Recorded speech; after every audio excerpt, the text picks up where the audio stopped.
मेरे पास एक कार है, आई हैव आ कार या I have an car. I am a doctor, I am an doctor. I wear I school uniform, I wear an school uniform. देखो आपका doubt है कि ए का use कहाँ करना है, एन का यूज कहाँ करना है। सबसे पहले समझो कि ए का और एन का मतलब होता है एक। जो भी चीजें इंग्लिश में एक हो सकती हैं बोलते टाइम, आप उनके सामने ए या एन का यूज करते हैं। आप एन का यूज समझ लो, ए अपने आप समझ में। जिस भी वर्ड के आगे आपको एन लगाना है, अगर उस वर्ड को आप प्रोनाउंस कर रहे हो, उसकी जो प्रोनाउंसिएशन है, अगर उसमें वाउल साउंड आ रहा है, वाउल वर्ड नहीं आ रहा है, वाउल साउंड्स आ रहे हैं, यानी आ का साउंड, ई का साउंड, ए का साउंड। हिंदी वाले स्वर को उठा लेते हैं, चलो यहां से समझाता हूं आपको। अगर जो साउंड जनरेट हो रही है वो बड़े आ का साउंड है, या छोटे आ का साउंड है, या ई का साउंड है, बड़ी ई का साउंड है, या ए का साउंड है, तभी आपको वहां पर एन लगाना है, वरना आपको एन नहीं लगाना है। इसी को आप कह सकते हो कि अगर उनका साउंड है वो इंग्लिश के वावल का साउंड आ रहा है, ए का, ई का, ए का, ओ का, तब आपको एन लगाना है, वरना एन नहीं लगाना है। अगर मैं कहूं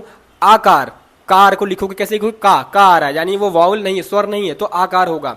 यूनिवर्सिटी, यूनिवर्सिटी में शुरुआत तो यू से हो रही है, बट अगर आप उसको प्रोनाउंस करेंगे तो आप यू बोल रहे हो, यू, आप यू वाला सेंस लगा रहे हो, ना कि ऊ आ रहा है उसमें। तो अगर हिंदी के स्वर आएंगे आ ई ए ओ, तभी आपको एन लगाना है, वरना चाहे ए से शुरू हो, ई से शुरू हो, एन से शुरू हो, कहीं पे भी एन नहीं लगेगा। आई होप आपको ये पॉइंट अच्छे से समझ में आया होगा।